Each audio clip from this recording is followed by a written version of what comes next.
মোহাম্মদ ইউনূস কি পারবে বাংলাদেশকে মৌলবাদ থেকে বের করতে? আর যদি না পারেন পদত্যাগ করুন। মোহাম্মদ ইউনূস স্যার, আপনি বাংলাদেশটাকে চালাতে তখনই পারবেন যদি মৌলবাদীদের আপনি জেলে পড়েন এবং সেই জেলে পড়ার দায়িত্বটা শেখ হাসিনার থেকে শেখেন কিভাবে জেলে পড়তে হয়। আসসালামু আলাইকুম ওরহমতুল্লাহি ওয়াবারাকাতুহু। দর্শক শ্রোতা, আমরা প্রথমেই ভারতের দুইটা গুজব নিউজ শুনবো, তারপরে তাদের গুজবের বেশ কিছু বিষয় আপনাদের সামনে তুলে ধরার চেষ্টা করব। মোহাম্মদ ইউনূস কি পারবে বাংলাদেশকে এই মৌলবাদ থেকে বের করতে? আর যদি না পারেন পদত্যাগ করুন।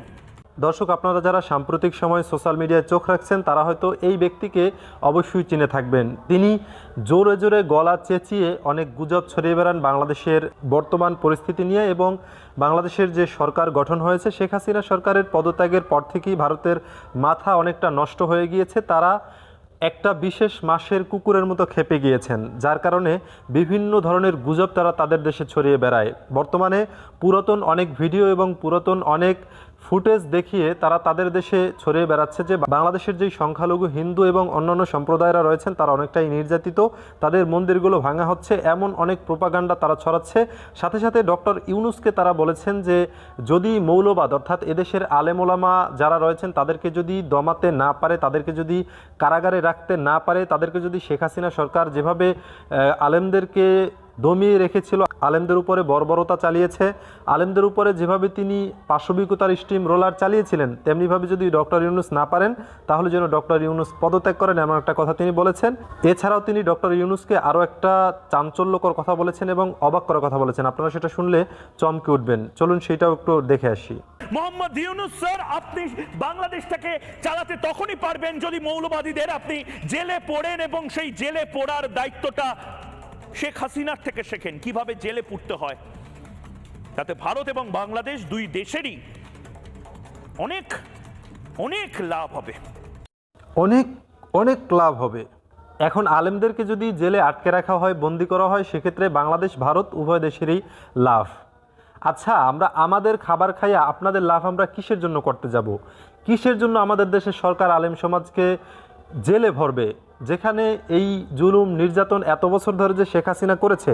আপনারা বলছেন যে ইউনূস সাহেব তিনি যদি আলেমদেরকে জেলে না ভরতে পারেন তাহলে যেন শেখ হাসিনার কাছ থেকে শিখেন কিভাবে আলেমদেরকে জেলে ভরতে হয়।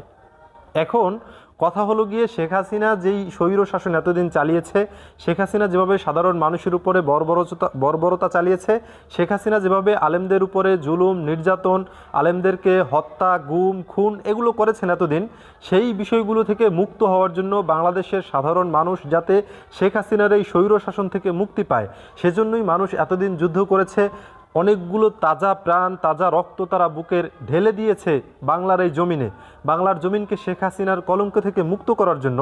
আর এখন আপনি সেই কথাগুলোই বলছেন যে বাংলাদেশকে বর্তমানে এই বিষয়গুলো থেকে মুক্ত করতে হবে, অর্থাৎ আলেমদেরকে কারাগারে ভরতে হবে, আলেমদের উপর জুলুম নির্যাতন করতে হবে, যদি না পারে সেক্ষেত্রে ভারতের কাছ থেকে শিক্ষা গ্রহণ করতে হবে।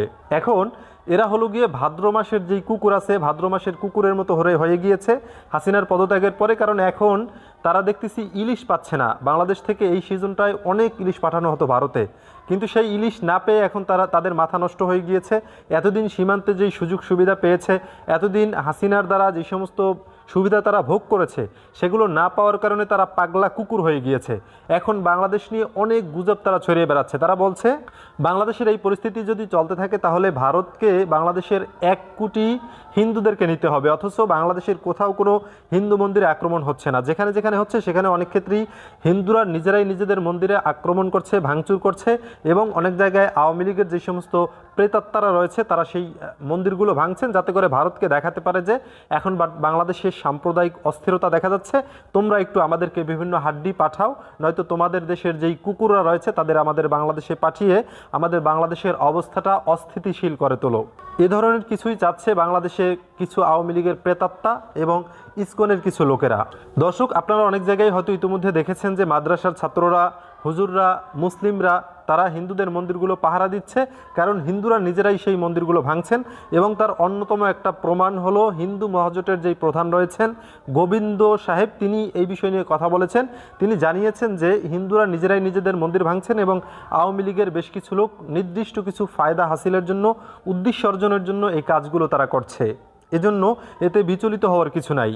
আর ইন্ডিয়ান যে সমস্ত মিডিয়াগুলো রয়েছে তাদেরকে আপনারা পরিহার করে চলুন, একদমই বয়কট করুন, কারণ তারা আমাদের বাংলাদেশ নিয়ে অনেক প্রোপাগান্ডা বর্তমানে ছড়াচ্ছে। দর্শকের সম্পর্কে আপনাদের মতামত কমেন্টে লিখে পাঠাবেন। ভিডিও ভালো লাগলে চ্যানেলটি সাবস্ক্রাইব করতে ভুলবেন না। এবারের মতো এখানে বিদায় নিচ্ছি, শীঘ্রই দেখা হবে নতুন কোনো ভিডিও নিয়ে। ততক্ষণ সকলে ভালো থাকুন, সুস্থ থাকুন। আসসালামু আলাইকুম রহমতুল্লাহি ওয়া বারাকাতুহু।